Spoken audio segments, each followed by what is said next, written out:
After a decade of following Charlie Cox as everyone's favorite blind lawyer, Daredevil fans are finally getting what they've been waiting for. Those juicy, voluptuous double Ds. That's right, Disney dropped the first official trailer for Daredevil Born Again Season 2. It's the same one they showed off at Comic-Con a while back, but we finally have it in its full HD glory. And I gotta say, I really like this trailer. Although that isn't saying too much because I really loved that first teaser they put out for the first season of Born Again, and overall I thought the season was just okay. It is one of the better Disney Plus shows out there, but let's be honest, that's not really hard to do. It was made very public that the show was reworked halfway through the development of season 1, and you definitely felt it.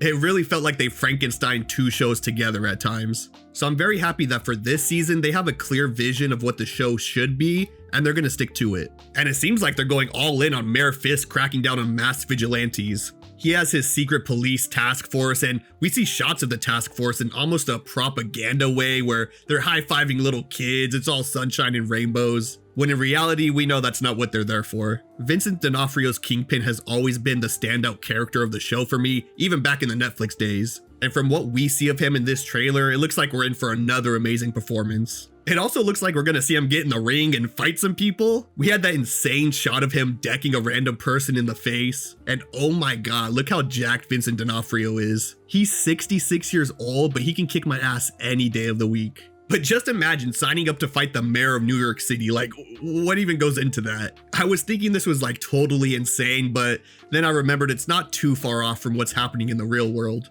The trailer also shows us Matt Murdock and Karen hiding out somewhere underground, and it looks like they're completely off the grid. We even see a missing persons poster for Matt, but it looks like he's gonna spend a lot of this season putting together a team to take on Fisk. And I hope he actually puts together a real team this time, not just Cherry and some random cops like at the end of last season. Look, I know people want Spider-Man to show up, and there has been some news recently that Sony is willing to be more open with sharing the characters they own, but let's be real here, Spider-Man is not showing up. Kevin Feige has made it clear they want to draw a line between TV show heroes and movie theater heroes, which I kind of get, but I feel like Daredevil is popular enough of a character to interact with movie heroes. We only got just a tease of it in No Way Home. Even if Sony all of a sudden allowed Spider-Man to appear in Disney Plus shows, they filmed season 2 a while ago, so I don't think they would have any time to add anything like that. If there is a chance of Spider-Man showing up, it would be for a season 3. And even then, I'm not getting my hopes up for it. There's just no way Spider-Man is showing up in season 2. But in lieu of Spider-Man, we do actually get an exciting return of a fan favorite character. It was announced a while ago, but we finally see the official return of Jessica Jones. And God, it's crazy to think that her show also came out 10 years ago, God. But Kristen Ritter looks like she hasn't aged a day. Now, I didn't see season 3 of Jessica Jones, but I remember loving those first 2 seasons, especially the first one.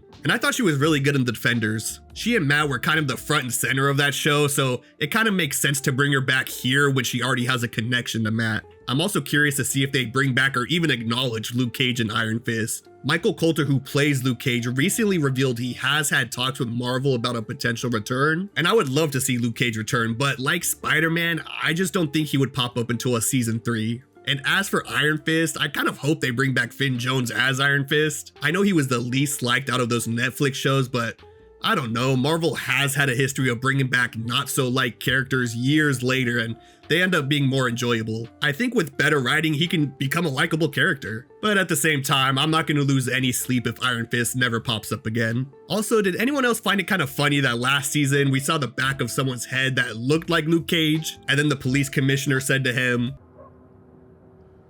"Wait, Luke? I haven't seen you in a long time, not since you were a rookie, huh?"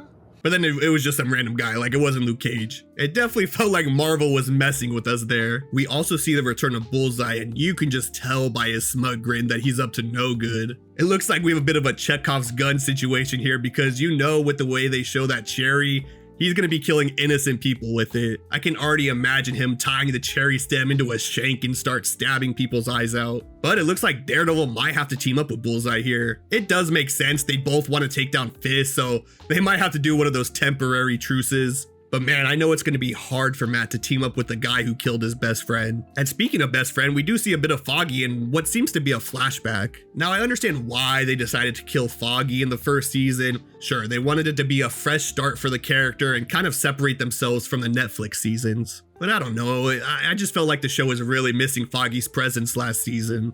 I think adding any more Foggy scenes is really going to benefit the show, even if it's just in flashbacks. We also get a glimpse at Matthew Lillard's character. Now, we don't know a lot about who he's playing. Apparently his name is Mr. Charles, and all that Matthew Lillard has said about the character is, quote, "He's someone who is completely new to Hell's Kitchen.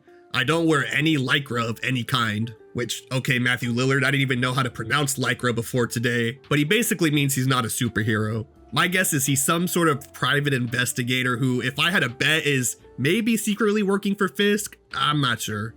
It kind of bums me out though that we're not going to be getting Punisher this season. Sure, he's getting his own special presentation and he's going to be really busy in the new Spider-Man movie.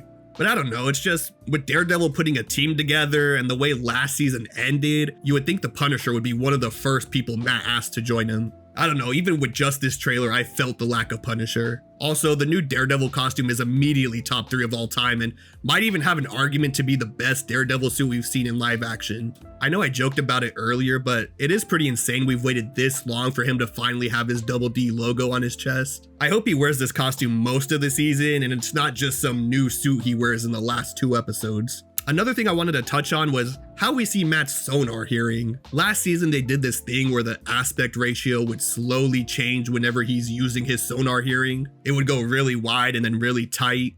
And I saw some complaints about that with people saying it would ruin the immersion, but I honestly like the way they did it. I do think it's a personal preference. Like, I actually like it when TV shows and movies use aspect ratio changes. To me, when an aspect ratio changes, that means, oh, some serious stuff is about to happen. Of course, not every movie does it well. I'm looking at you, Transformers. You wretched human.